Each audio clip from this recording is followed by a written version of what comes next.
নমস্কার বন্ধুরা, ঘরোয়া রান্নায় আপনাদের সবাইকে স্বাগত। আজ আমি একটা ডিমের রেসিপি করে দেখাচ্ছি। এর মতো সহজ রেসিপি বোধহয় আর নেই।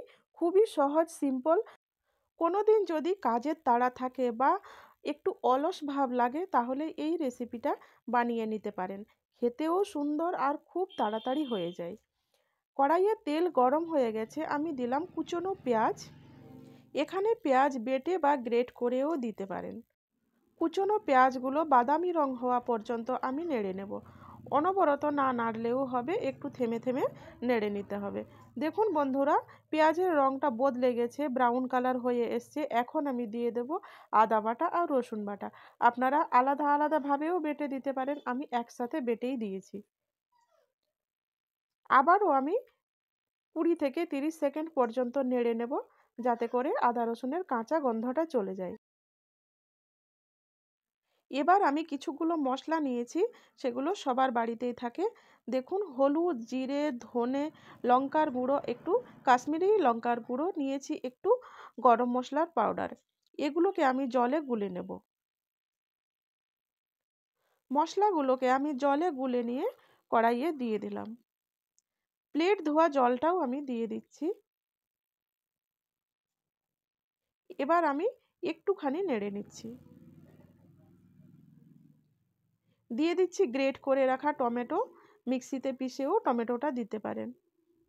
পরিমাণ মতো লবণ দিচ্ছি। এবার আমি ভালো করে মশলাটা কষিয়ে নিচ্ছি। বন্ধুদের কাছে অনুরোধ রইল, যদি রেসিপিটি ভালো লেগে থাকে একটা লাইক আর একটা সাবস্ক্রাইব করে দেবেন।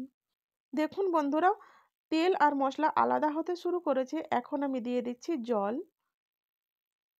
জলের পরিমাণটা আপনারা যেরকম খাবেন, যদি একটু ঝোল ঝোল খেতে চান তাহলে আর একটু বেশি জল দেবেন। আমি একেবারে শুকনো শুকনো করব।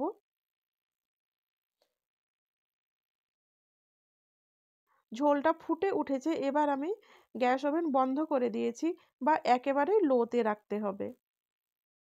এবার একটা ডিম নিয়েছি, ডিমটা ফাটিয়ে আমি ধীরে ধীরে ঝোলের মধ্যে দিয়ে দেব।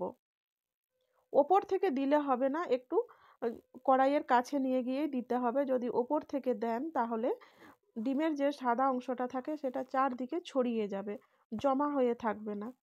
তো সেই জন্য এইভাবে ফাটিয়ে কাছ থেকেই দিতে হবে। আর নয়তো যে বাটিগুলোতে আমরা সবজি খাই সেই বাটিগুলোতে ডিমটা ফাটিয়ে ধীরে ধীরে বাটির থেকে দিলেও হবে।